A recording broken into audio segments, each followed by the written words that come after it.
நண்பர்களே, இன்னைக்கு நீங்கள் பார்க்க போகிறது இந்தியாவின் பீகார் மாநிலத்தின் தலைநகர் பாட்னாவிலிருந்து சுமார் 40 மைல் தூரத்தில் உள்ள மக்தும்பூர் அப்படிங்கிற இடத்துல வாரம் நிகழும் ஒரு தொடர் சம்பவமாகும்.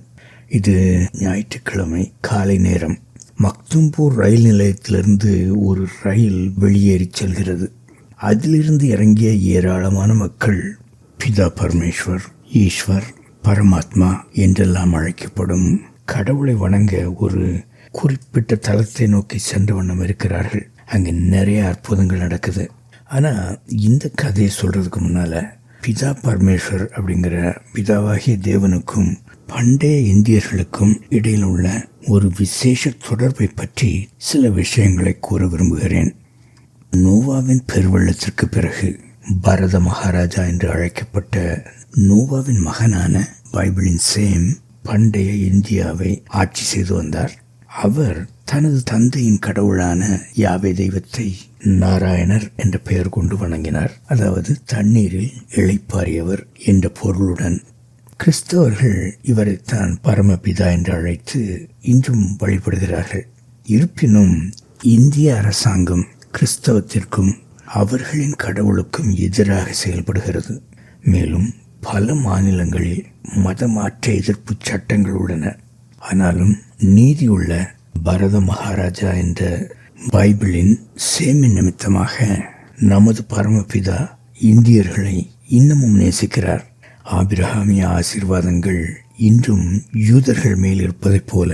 எனவே பிதாவாகிய கடவுள் அவர்களை சந்திக்க முன் வந்துள்ளார்.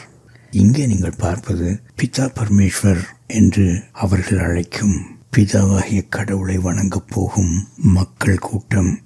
அவர்கள் கூடும் தலத்தில் எந்த விதமான பூஜை அலங்காரங்களோ மத சின்னங்களோ சாமி படங்களோ இல்லை. இந்த வழிபாட்டை நடத்தும் ஒரு பெண்மணி பிதாவாகிய கடவுளை பற்றி சில பக்தி பாடல்களை பாடுகிறார். பின்பு பிதாவாகிய கடவுளின் நாமத்தில் மக்களுடன் பேசுகிறாள். மக்கள் தரையில் அமர்ந்து அவள் கூறுவனவற்றை கேட்கிறார்கள். இதனால் பலர் நோய்களிலிருந்து குணமடைந்துள்ளனர். மேலும் பிரச்சனைகளிலிருந்து வெளியே வருகிறார்கள். பேய்கள் மக்களை விட்டு வெளியேறுகின்றன. இது நிச்சயமாக இந்து மதம் அல்ல நண்பர்களே. பல ஊடகங்கள் இந்த நிகழ்வை கிறிஸ்தவர்கள் இந்துக்களை மதமாற்றம் செய்வதாக முத்திரையிட முயற்சிக்கின்றன. பொதுவாக இந்த மாதிரி விஷயங்களில் அங்கே உள்ள பாஸ்டர்களை துன்புறுத்தி அவர்கள் மீது வழக்குகள் பதிவு செய்து அவர்களை சிறையில் தள்ளுவது வழக்கம். ஆனால் இன்னைக்கு பிதாவாகிய கடவுள் அங்கே அற்புதங்கள் செய்கிறார். அவரை யாரால் எந்த நீதிமன்றத்திற்கு அழைத்து செல்ல முடியும்? இந்துக்களுக்கு இது ஒரு தர்ம சங்கடமான நிலைமை. அதனால இதெல்லாம் இந்து மத அற்புதங்கள் அப்படின்னு அவங்க சொல்லிக்கிறாங்க. ஆனால் இங்கு வந்த அந்த மக்கள் அனைவருமே தங்கள் பிரச்சனைகளை பற்றி தங்கள் தாய் தந்தையரின் கடவுள்களை அணுகி அதில் பலனில்லாமல் போன பட்சத்தில் தான் இங்கு வந்தனர் என்பது இங்கே குறிப்பிடத்தக்கது.